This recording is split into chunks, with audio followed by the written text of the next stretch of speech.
আবু হুরায়রা রাদিয়াল্লাহু তাআলা আনহু বলেন, রাসূল সাল্লাল্লাহু আলাইহি সাল্লাম বলেছেন, সিয়ামে ইয়াউমে আশুরা হাতাসুবাল্লাহে আইয়ুকাফিরা সানাতাল্লাতি কাবলাহু।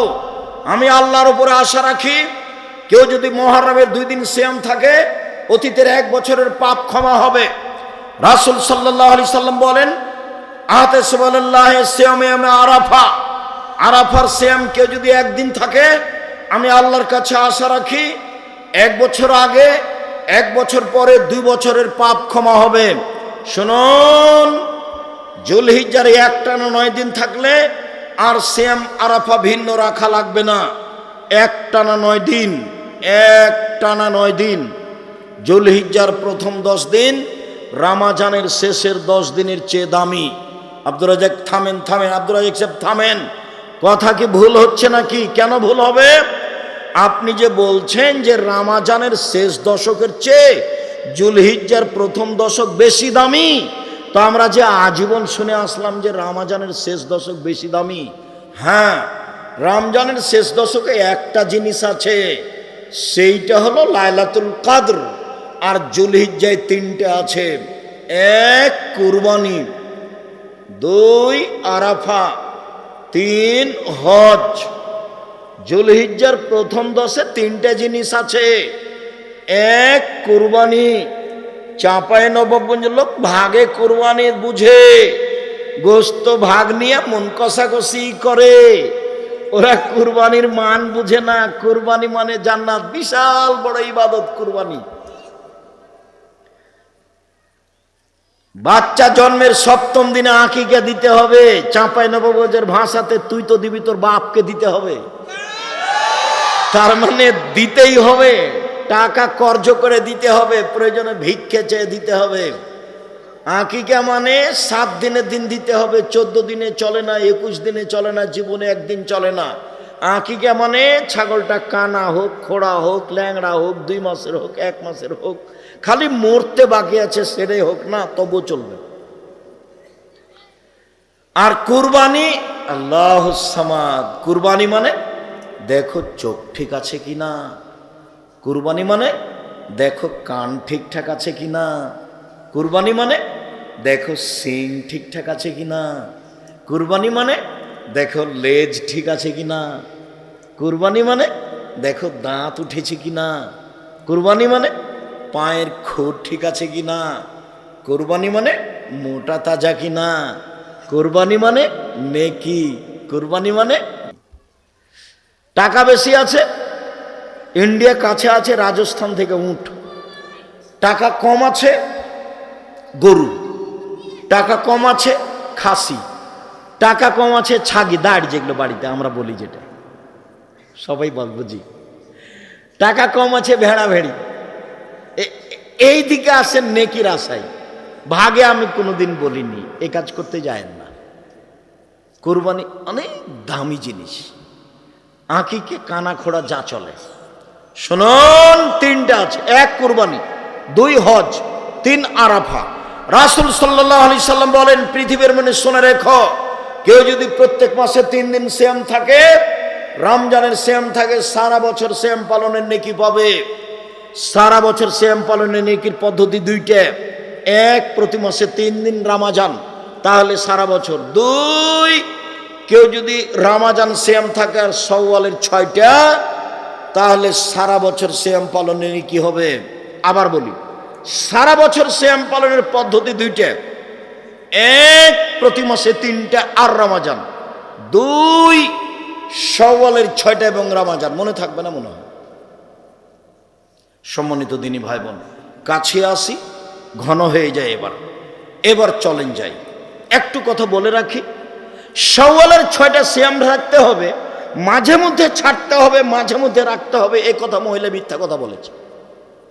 মহিলা বৈঠকে মহিলা মিথ্যা কথা বলেছে। ধারাবাহিক রাখেন, ধারাবাহিক রাখাই ভালো। না পারলে মাঝে মধ্যে রাখলেন, সেটা ভিন্ন কথা। শাওয়ালের রোজা ধারাবাহিক রাখাই ভালো।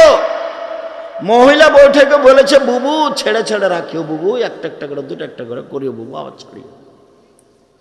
অন্যায় কথা বলেছে, নেহাত অন্যায় কথা বলেছে। পৈতৃক সম্পত্তি তার, বাবার সম্পত্তি যেদিকে আছে সেদিকে হাল চাষ শুরু করবে, বহুল হিসাব।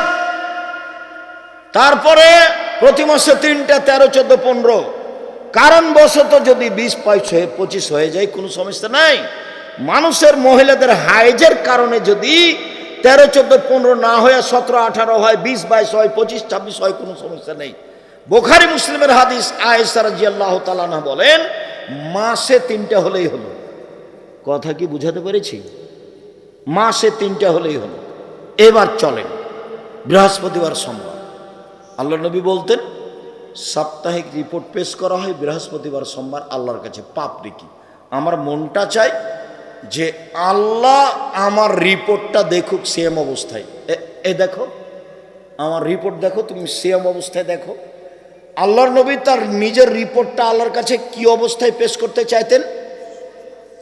কথা বোঝা যায় তো? আল্লাহ নবী তার সাপ্তাহিক রিপোর্টটা আল্লাহর কাছে কি অবস্থায় পেশ করতে চাইতেন? এ আশায় তিনি কোন কোন দিন সিয়াম থাকতেন? বৃহস্পতিবার সোমবার। শাবান মাসে তিনি বেশি বেশি সিয়াম থাকতেন কেন? আয়েশা রাদিয়াল্লাহু তাআলা আনহা বলেন ইয়াসুমু শাবানা কুল্লাহু, আল্লাহ নবী প্রায় শাবানের সিয়াম থাকতেন। উম্মু সালমা রাদিয়াল্লাহু তাআলা আনহা বলেন লা ইয়াসুমু শাহরাইনি মুতাতাবিআইনি ইল্লা শাবান আর রমাজান, আল্লাহ নবী শাবান এবং রমাজান পুরোই সিয়াম থাকতেন, তবে শেষের দিকে 2-1টা বাকি থাকতো। ওসামা ইবনে যায়েদ বলছেন আমি একদিন আল্লাহর নবীকে জিজ্ঞাসা করলাম, আল্লাহর নবী লামা আরাকা তাসুমু মিন শাহরিন শুহুরে মা তাসুমু শাবান, আল্লাহর নবী আপনাকে শাবান মাসে যত সিয়াম পালন করতে দেখি অন্যান্য মাসে তো তত দেখি না, এইটা কেন? এই ছেলে খেয়াল করো তো, জিজ্ঞাসাটা বোঝা যায় কিনা। আল্লাহর নবী শাবান মাসে আপনি এত সিয়াম বেশি থাকেন কেন? এটা মনে থাকবে না? আল্লাহর নবী আপনি শাবান মাসে এত বেশি বেশি সিয়াম রাখেন কেন? এটা জিজ্ঞাসা। উত্তর, আরে শোনো, শাবান একটা মাস, বানা রজব ও রমাজান, রজব ও রমাজানের মাঝে শাবান একটা মাস। এক ফলন আসান হো মানুষ তাতে বেখিয়াল থাকে। তুরফাউল আমল ফিহা ইলা রাব্বিল আলামিন অনহিবাইর ফামিল অনা সায়েম, বাৎসরিক রিপোর্ট পেশ করা হয় শাবান মাসে। আমার মনটা চাই বাৎসরিক রিপোর্ট আল্লাহ দেখুক সিয়াম অবস্থায়, এই জন্য আমি শাবান মাসে বেশি বেশি সিয়াম থাকি। আবার বলি পৃথিবীর মানুষ শোনো, শাবান একটা মাস, এই মাসে বাৎসরিক রিপোর্ট আল্লাহর কাছে পেশ করা হয়। আমি চাই আমার রিপোর্টটা আল্লাহ সেম অবস্থায় দেখুক, এই জন্য আমি বেশি বেশি সিয়াম থাকি। বোঝা যাচ্ছে যে আল্লাহর নবীর জানা ছিল না সেদিন 15ই শাবান। 15ই শাবান তার জানা থাকলে উনি এত কষ্ট করবেন? আবার কথাটা বুঝেন, ভারত, বাংলাদেশ, পাকিস্তানের আলেম ওলামারা বলেছেন যে 15ই শাবান সেইটা, তাই তারা কলকারখানা, অফিস আদালত, কোর্ট কাচারি, শিক্ষা প্রতিষ্ঠান সব কিছু বন্ধ করে রাতে গোসল করে আতর গোলাপ মেখে দিনে সিয়াম থাকে 15ই শাবান, হালুয়া রুটি করে। তাহলে তাদের ধারণায় রিপোর্ট কোন তারিখে পেশ করা হয়? 15ই শাবান। তো আল্লাহর নবীর এটা জানা ছিল না, যার কারণে তিনি কষ্ট করে কি করতেন? পুরে শাবান সিয়াম। কি বলি, এর চেয়ে কি বলার আছে? সবই তো বুখারী মুসলিমের হাদিস, একটা না। আল্লাহ নবী বেশি বেশি সিয়াম থাকতেন শাবানে, বেশি বেশি সিয়াম থাকতেন শাবানে, শুধুমাত্র রিপোর্ট ধরার জন্য, শুধু রিপোর্ট ধরার জন্য। তো 15ই শাবান তার জানা থাকলো না। তো গত কয়েকদিন আগে ছেলেরা বুখারীতে পড়ছে এক হাদিসে যে আল্লাহর নবী একটা উটের উপরে আছেন, আর সাফিয়া বিনতে হুয়াই ইবনে আখতাব, খুব বিত্তশালীর ঘরের মেয়ে সাফিয়া, রাসূলের স্ত্রী, যুদ্ধে ধরা পড়েছিল, আটকা পড়েছিল, রাসূলের সাথে বিবাহ হয়েছে। এখন সাফিয়া পিছনে আছে আর আল্লাহ নবী সামনে আছেন। উটটা যাচ্ছিল, যেতে যেতে কোন জায়গাতে পাথরের সাথে উষ্টা খেয়ে আল্লাহর নবী একবার ওই দিকে পড়েছেন উঠ থেকে, আর সাফিয়া এই দিকে পড়েছেন। আবু তালহা বলছেন আল্লাহ নবীকে, আল্লাহ নবী ব্যথা পেয়েছেন, আল্লাহ নবী ব্যথা পেয়েছেন। তখন আল্লাহ রসুল বলছেন, আমার কাছে এসেছো কেন? সাফিয়াকে দেখো। তা আমি ওইদিকে গেলাম, আমি আমার মুখের উপরে কাপড় দিয়ে দিলাম, তারপরে সাফিয়ার গায়ে আমি কাপড় চাপিয়ে দিলাম, তারপর সাফিয়াকে আমি ধরে উঠালাম। এতটুক প্রয়োজন ছিল না, তিনি নিজের অতিরিক্ত পর্দা দেখিয়েছেন। নবীর স্ত্রীগণ সবার মা, নবীর স্ত্রী আমাদের কি? আমাদের মা। কাজে আমরা সরাসরি তাকে ধরে উঠাতে পারি। এই ছেলে, তোমার বউ দেখবে না তোমার মাকে, তোমার বোনেরা চলে গেছে, তোমার মাকে গোসল করাবা তুমি, পেশাব করাবা তুমি, পানি খরচ করাবা তুমি, কাঁধে নিয়ে হোটেলে ইয়াতে ডাক্তারের কাছে যে নিয়ে হসপিটাল নিয়ে যে তুমি, কাপ গোসল করিয়ে দিবি তুমি, সব তোমার মায়ের করিয়ে দিবা, তুমি করাবা। একদিন তুমি ছিলে তোমার মায়ের কোলে, এখন তোমার মা তোমার কোলে। কথা বুঝাতে পারিনি? একদিন তুমি ছিলে তোমার মায়ের কোলে, এখন তোমার মা তোমার কোলে। ভুলেও মাটির উপরে সবচেয়ে খারাপ মানুষ মনে হবে মা, মরলেই কিন্তু ধরা পড়ে যাবে, সেদিন লাভ হবে না। মাটির উপরে সবচেয়ে খারাপ মানুষ কে মনে হবে? মা। সব সময় যে উল্টা কথা বলে, খালি আমার বউকে যে গালি দেয়, এমনি কি মনে হচ্ছে যে সবচেয়ে খারাপ? অবাক কথা, টাকা দিয়েছি আমি, কখন আমার বোনের ছেলেকে টাকাটি দিয়ে দিয়েছি। আমার ছেলের উপরে ব্যথা নেই, ওই আর ছোট ছেলের উপরে বেশি ব্যথা। অবাক কথা, টাকা দিয়ে আমি আর ছোট ছেলের গান নেই। তো সকালে উঠে দেখে মনে হচ্ছে আমার মায়ের চেয়ে খারাপ মানুষ কেউ নাই, এটাই মনে হবে। এরপরেও মিথ্যা কথা মিথ্যা নয়, মিথ্যাও সত্য। ওয়াদা খেলাপ মিথ্যা নয়, ওয়াদা খেলাপও সত্য। সব কিছু বর্জন করে, সব কিছু ত্যাগ করে মাকে জীবন বাজি রেখে সম্মান করতে হবে, এটাই চূড়ান্ত। বইয়ের নামে অ্যাকাউন্ট খোলা হবে না, প্রয়োজনে বাপের নামে মায়ের নামে খুলতে হবে। বোকা ছেলে, আমি বিদেশে গেলে এটা হলে বউ টাকা দিলে পালাইবে, আর একজনের সাথে বিবাহ বসবে। জিন্দেগিতে যারা আপনারা বাহিরে আছেন, বইয়ের নামে অ্যাকাউন্ট খুলিয়েন না। চলেন, শেষে চলে এসেছি সম্মানিত দিনী ভাই বোন। তো উস্তাদ খেয়ে, ধাক্কা খেয়ে, চাঁপাইনবাবগঞ্জের ভাষায় উঝট খেয়ে উটের পর থেকে আল্লাহ নবী পড়ে গেলেন। তখন ছেলেরা বলছে, ওস্তাজি এইটা শাহজালাল পীর হলে পড়তো না। শাহপরান শাহজালাল উঠ থেকে পড়তো না। হ্যাঁ, তোমরা ঠিকই বলেছ, কেননা ওরা তো জায়নামাজ সাগরে বিচ্ছা দিয়ে পার হয়, সাগরে জায়নামাজ বিছিয়ে তারপরে উঠে সাগর পার হয়, তাহলে তারা উঠ থেকে পড়বে কেন? তার মানে পীরের নামে যা কথা আছে সবই মিথ্যা। মুহাম্মদ সাল্লাল্লাহু আলাইহি সাল্লাম পৃথিবীতে সবচেয়ে দামি মানুষ, আদম থেকে নিয়ে কিয়ামত পর্যন্ত।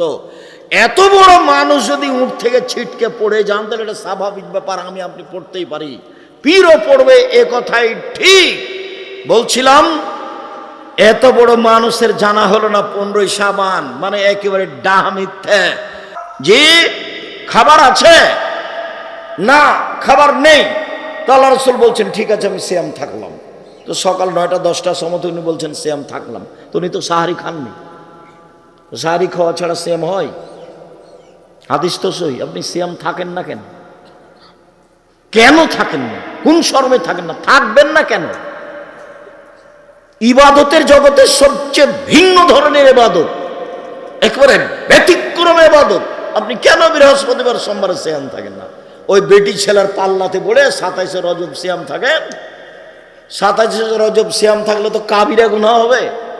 মহিলা বৈঠক যেন সারা চাঁপাইনবাবগঞ্জ জেলাতে কোথাও না হয়।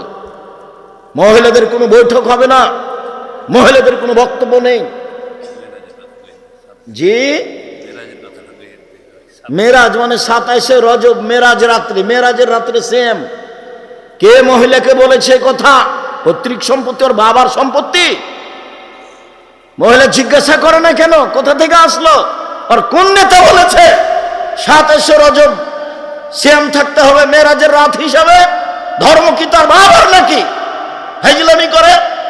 আমি আজ থেকে 30 বছর থেকে বলছি, জাতির যদি রাস্তাঘাট করে দিতে না পারি, জাতির যদি স্কুল কলেজ করে দিতে না পারি, জাতিকে চূড়ান্ত সঠিক ধর্ম দিতে পারবো, চাঁপাইনবাবগঞ্জের মানুষ হিসেবে আমি অধিকার রাখি এই দেশের মুসলিম পুরুষ নারীর সাথে ধর্মের ব্যাপারে পরামর্শ করা, মুসলমান তো দূরের কথা হিন্দুর সাথে অধিকার রাখে আমি পরামর্শ করা। জাতির যদি রাস্তাঘাট করে দিতে না পারি, জাতির যদি স্কুল কলেজ করে দিতে না পারি, জাতিকে চূড়ান্ত সঠিক ধর্ম দিতে পারবো ইনশাআল্লাহ। ধর্মের ব্যাপারে জাতিকে ফাঁকি দিয়ে পরকাল হারাতে রাজি নই। আপনি কোন সাহসে জাতির সামনে বলেন যে ওই রজব আপনার মেরাজের রাত্রে সিয়াম থাকতে হবে? কে বলেছে আপনাকে? ধর্ম আপনার বাবার সম্পত্তি, কেন বলবেন? কেন আপনি মরা মানুষের বাড়িতে যান দলে দলে, মহিলা মানুষ, আপনি ওখানে যে কোরআন মাজিদ পড়েন, কে বলেছে আপনাকে কোরআন মাজিদ পড়তে? ধর্ম আপনার পৈতৃক সম্পত্তি নাকি? আপনার নেতা ভুল পথে আছে, আপনি ভুল পথে আছেন। মহিলা মানুষ, শরম হয় না কেন? আপনার স্বামী আপনাকে যেতে দেয় কেন? কয় পয়সা পড়েছেন? কি জানেন আপনি? আপনার নেতা কি জানে? কি জানেন আপনি? আপনার নেতা কি জানে? ধর্মের ব্যক্তিগত ব্যাপার নাকি? আপনি যা বলেন তার শতকরা 60%, 70% মিথ্যা আছে। বোরখা পরে, মুজা পরে আপনি ধর্ম দেখাবেন না। আর এই বিকৃত ধর্ম আমরা দেখতে আসিনি। আমরা চাঁপাইনবাবগঞ্জের মানুষ। আপনার হিসাব থাকা দরকার, আপনার লজ্জা থাকা দরকার, আপনার শরম থাকা দরকার। ধর্ম এইভাবে বিক্রি করতে যায় না আপনি। আপনার স্বামী নেই, আপনার ভাই নেই, আপনাকে নিষেধ করে না। আয়েশা রাদিয়াল্লাহু তাআলা স্বামীর বাড়ি থেকে কোথায় দাওয়াত দিতে গেছিলেন? কোন জেলায় গেছিলেন? আয়েশার চেয়ে বেশি আপনি দামি, আয়েশার চেয়ে ধর্মের উপর আপনার বেশি ব্যথা। ধর্ম দেখাচ্ছেন আপনি। আয়েশা কোথায় গেলেন?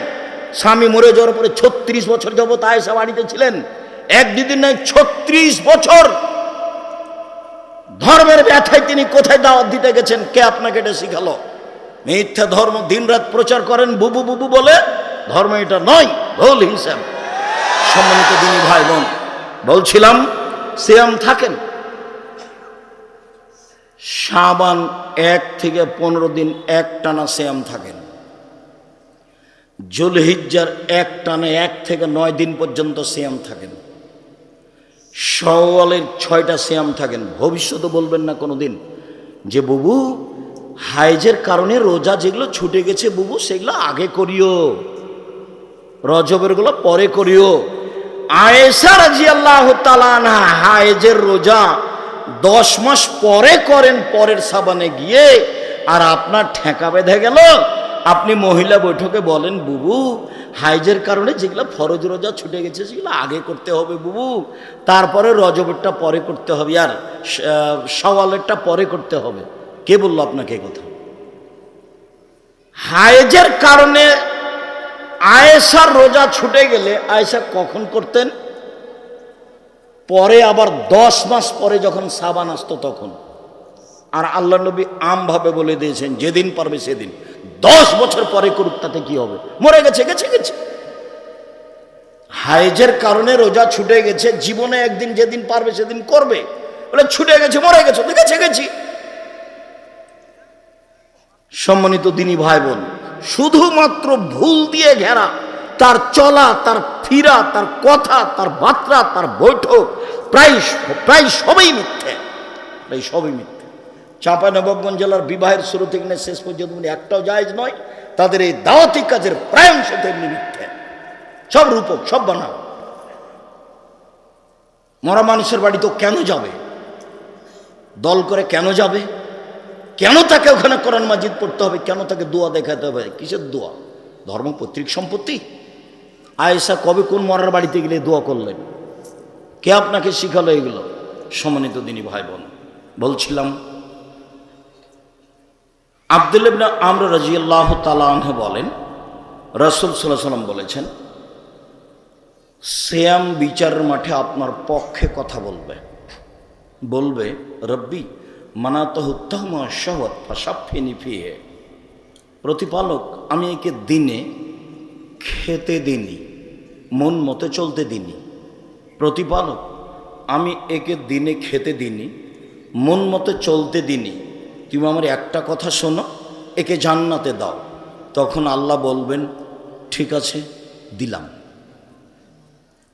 সিয়াম আপনার পক্ষে বিচারের মাঠে কথা বলবে। মনে রাখবেন 4টে জিনিস, এবার 4টে জিনিস আপনার পক্ষে কথা বলবে। 1 সিয়াম, 2 কোরআন, 3 হাজরে আসওয়াদ কালো পাথর যদি হজের টাকা বৈধ হয়। 4 আঙ্গুল, যে আঙ্গুলে তাসবিহ গণনা করেন, ভুলেও কোনোদিন তাসবিহ দানা দিয়ে তাসবিহ গণনা করবেন না, 1000 দানার হোক আর যেটাই হোক না কেন। আর তাসবিহ দানা দিয়ে তাসবিহ গণনা করলে তাড়াতাড়ি জাহান্নাম হবে। কিভাবে? ভিতরে একটা রিয়া লোক দেখানো কাজ করে, চোখে পড়েছে কিনা মাঝে মধ্যে এরকম করবে, তাসবিহ ঠিক করবে, জাহান্নামে চলেই গেছে, ঢোকেনি কেন, মরেনি এই জন্য। এটার নাম হলো লোক দেখানো।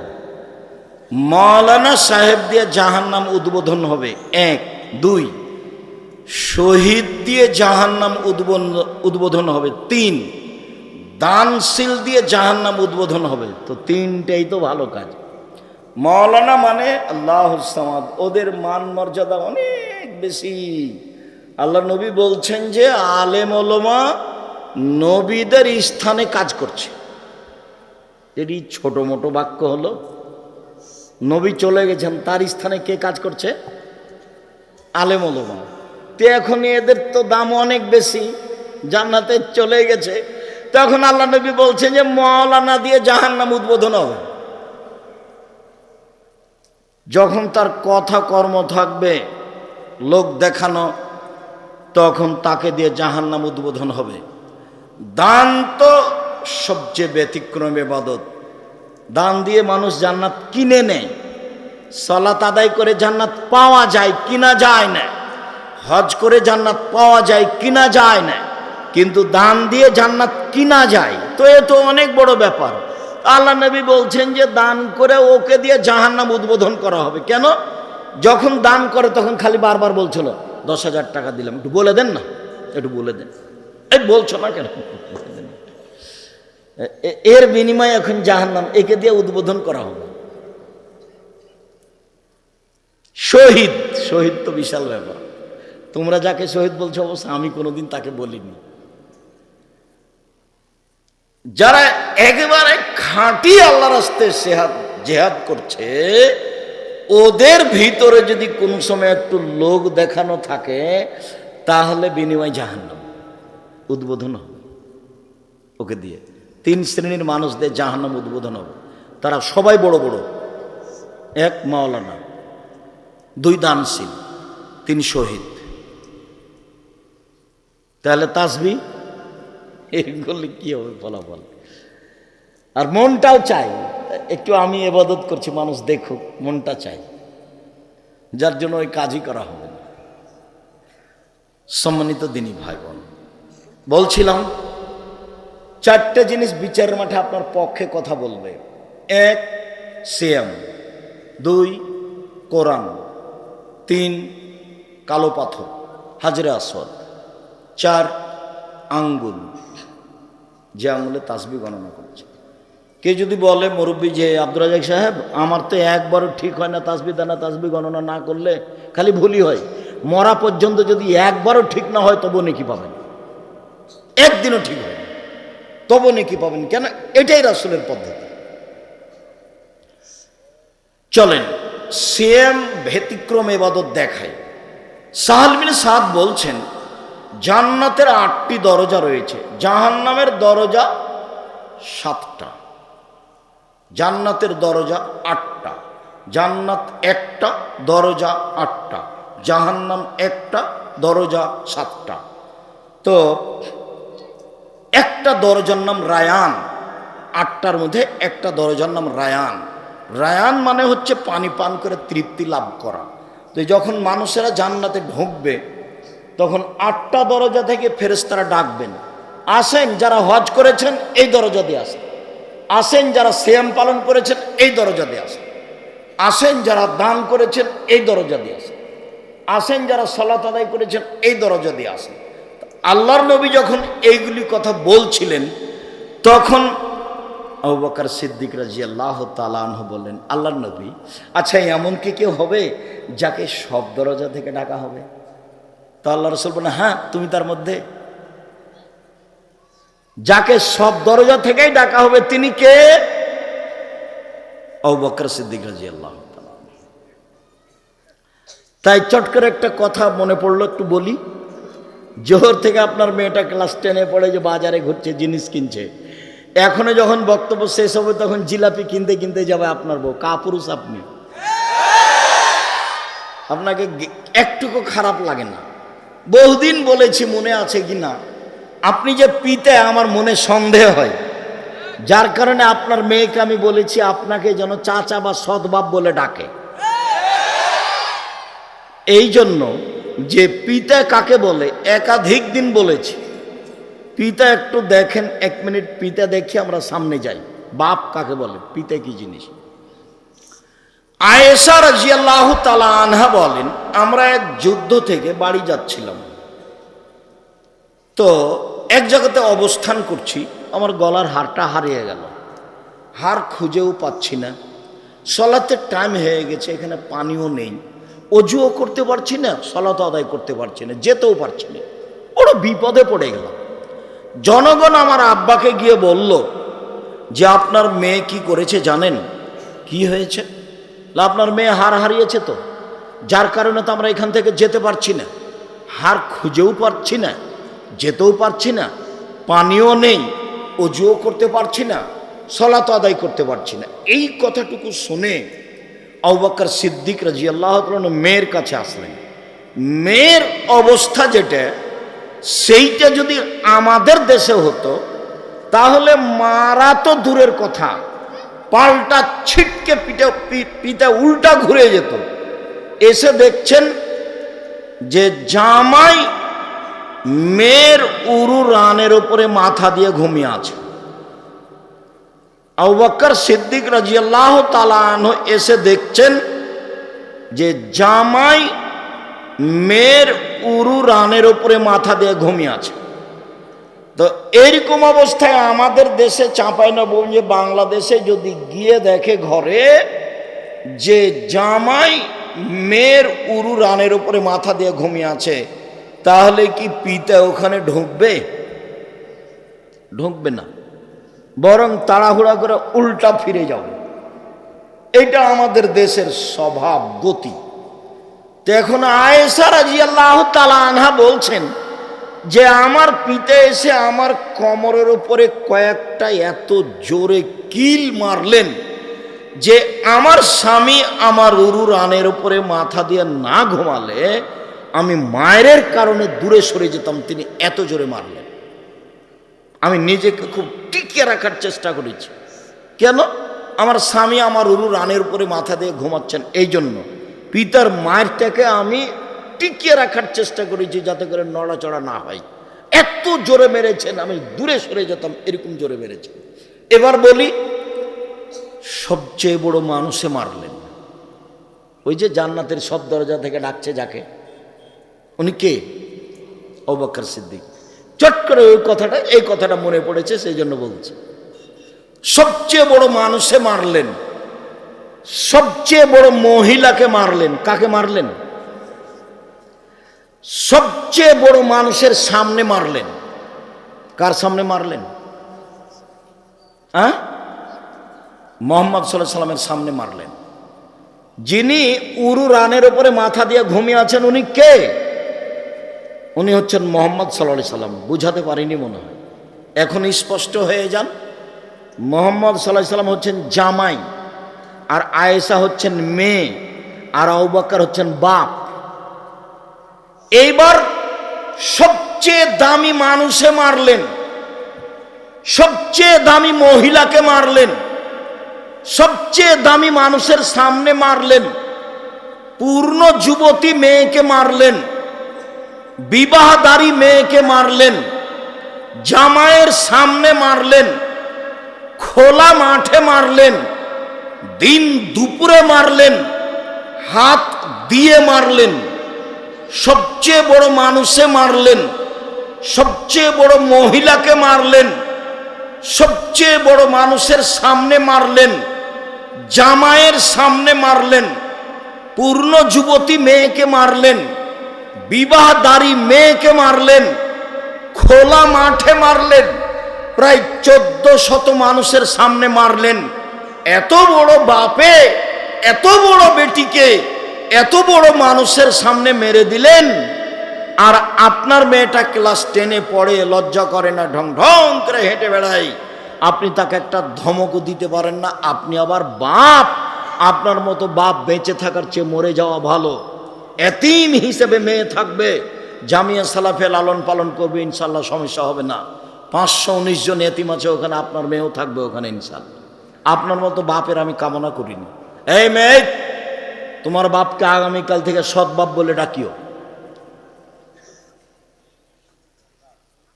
এই মেয়ে শোনো, তোমার নখ বড় আছে নাকি? নখে যদি নেইল পালিশ থাকে, নখ বড় থাকে, তুমি যদি ভুরু পেন সুন্দর করে চিকন, ভুরু তুলে তুলে চিকন করে থাকো, স্কিন পায়জামা পরো, চুল যদি ছোট থাকে, তাহলে তোমার মাকে তুমি সৎ মা বলে ডাকিও।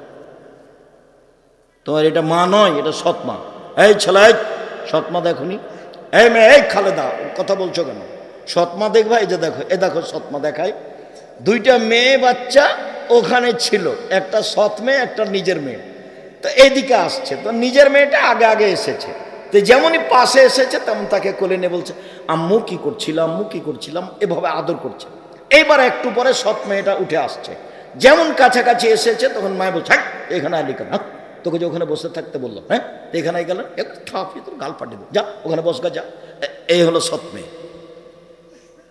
তো তুমি তোমার মাকে বলো সৎ মা, সৎ মা বলে ডাকবে। তোমার মা তোমার সাথে অন্যায় আচরণ করেছে, এই জন্য তুমি তাকে সৎ মা বলবে। তুমি তোমার সৎ মা নয়, এটা তোমার নিজের মা, এটাই সত্য। যদি তোমার নখে নেইল পালিশ থাকে, নখ বড় থাকে, তাহলে তোমার নিজ মা নয়, এটা সৎ মা, এটাও ঠিক। মা কাকে বলে তোমার মা বুঝতে পারেনি, যার কারণে তোমার এই অবস্থা। ছেলে দোকানে বসে আড্ডা পিটে রাত 12টায় যায়, তখনও সে মা? জি না। মা তো বলবে, এই কোথায় ছিলি রে, দাঁত ভেঙে দেবো। এসার সলাতের পরে বাড়ি এসে পৌঁছি, তার নাম মা? ও কি মাস্তান? মায়ের কাছে ও কিছুই না। ওকে তো কাল তো পেশাব করেছিল, পায়খানা করেছিল, কাপড়ে ওর মা ধুয়ে দিয়েছে। আজকে রাত 2টায় আসছে, মানে কেন আসছে, কোন সাহসে আসে? ওর মা ওটা সৎ মা। এই ছেলে, তোমার মাকে সৎ মা বলে ডাকি, ওটা তোমার সৎ মা।